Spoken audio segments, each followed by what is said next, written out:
मई में बंगाल में सत्ता की उम्मीद चली गई थी। जून में पार्टी का एक बड़ा नेता सपरिवार टीएमसी में शामिल हो गया।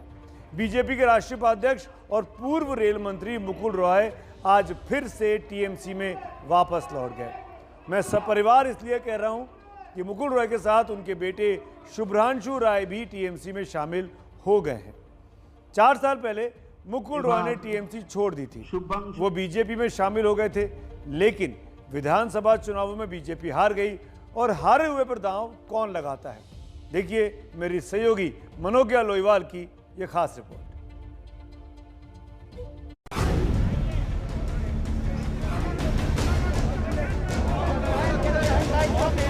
4 साल बाद फिर वही टीएमसी दफ्तर, फिर वही ममता के साथ मुकुल रॉय की जुगलबंदी।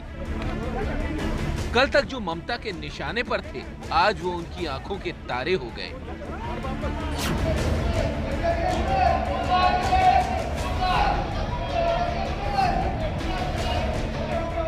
ভারতীয় জনতা পার্টি থেকে বেরিয়ে এসে এই নতুন আঙিনায় আমি যাদের সাথে দেখা হচ্ছে, কথা বলতে পারছি, আমার খুব ভালো হচ্ছে। তবে আমি মনে করি মুকুল এখানে আসাতে মুকুল নিজে মানসিক একটা শান্তি পেল, কারণ ওর শরীরটাও আমি দেখছিলাম খারাপ হয়ে যাচ্ছিল, হয়তো মুখে বলতে পারছিল না। कभी टीएमसी में ममता के बाद सबसे ताकतवर नेता होते थे मुकुल रॉय, लेकिन नारदा शारदा स्कैम में नाम फंसा और ममता से अनबन हो गई तो मुकुल रॉय ने एक तीर से 2 निशाने लगाए। बीजेपी में गए तो ममता से मुक्ति मिली और नारदा शारदा स्कैम में राहत। हालांकि केंद्र सरकार इससे इनकार करती रही है। टीएमसी से मुकुल रॉय से लेकर शुभेंदु अधिकारी तक वो तमाम नेता बीजेपी में गए थे जिन पर घोटाले की तलवार लटक रही थी। जो लोग बीजेपी में चले गए उन पर सीबीआई का शिकंजा कसा नहीं।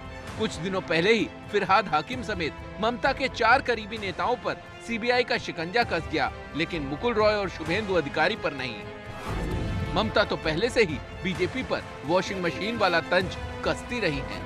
Washing machine, BJP washing machine, जो भ्रष्टाचारी है वॉशिंग मशीन में जाता है और सफेद होकर निकालता है। लेकिन लगता है कि मुकुल रॉय की बीजेपी वाली वॉशिंग मशीन में ठीक से धुलाई नहीं हो पाई और अब वो अपनी दीदी के पास लौट आए हैं। हम तो बीजेपी छोड़ के तृणमूल में आया है और अभी बंगाल में जो स्थिति है, ये स्थिति में कोई बीजेपी में रहेगा नहीं। मुकुल रॉय एक मिर्जाफर है।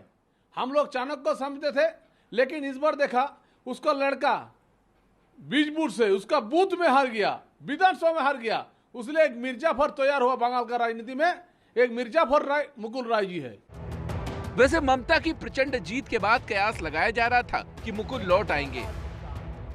इसको बल तब और मिला जब उनकी बीमार पत्नी का हालचाल जानने ममता के भतीजे अभिषेक बनर्जी अस्पताल पहुंचे थे।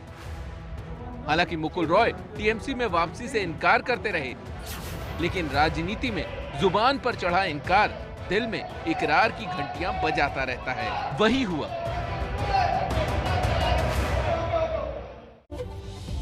कई बार सोचता हूं तो लगता है कि ये राजनेता हैं या करियर पॉलिटिशियंस हैं जिनको सिर्फ सत्ता से प्यार है। पहले लग रहा था कि बीजेपी सत्ता में आ सकती है तो टीएमसी छोड़कर बीजेपी के करीब चले गए।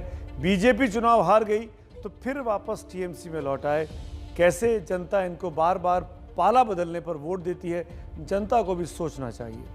अगर बीजेपी छोड़कर मुकुल रॉय फिर से टीएमसी में चले गए हैं तो उनका यह हृदय परिवर्तन अचानक नहीं हुआ है। इसके पीछे कुछ राजनीतिक कारण और परिस्थितियां भी बताई जा रही हैं।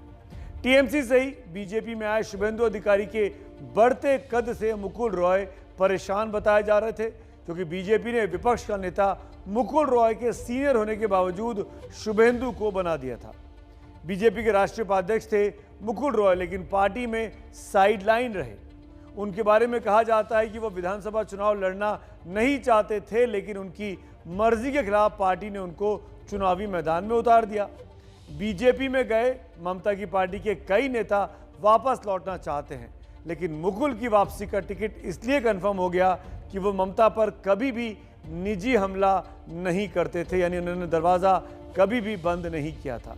और एक राजनीतिक फायदा भी कारण हो सकता है।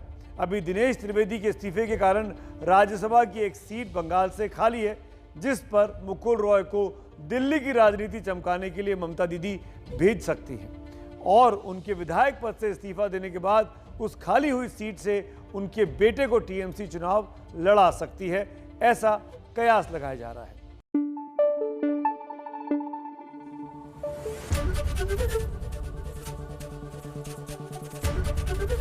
एबीपी न्यूज आपको रखे आगे।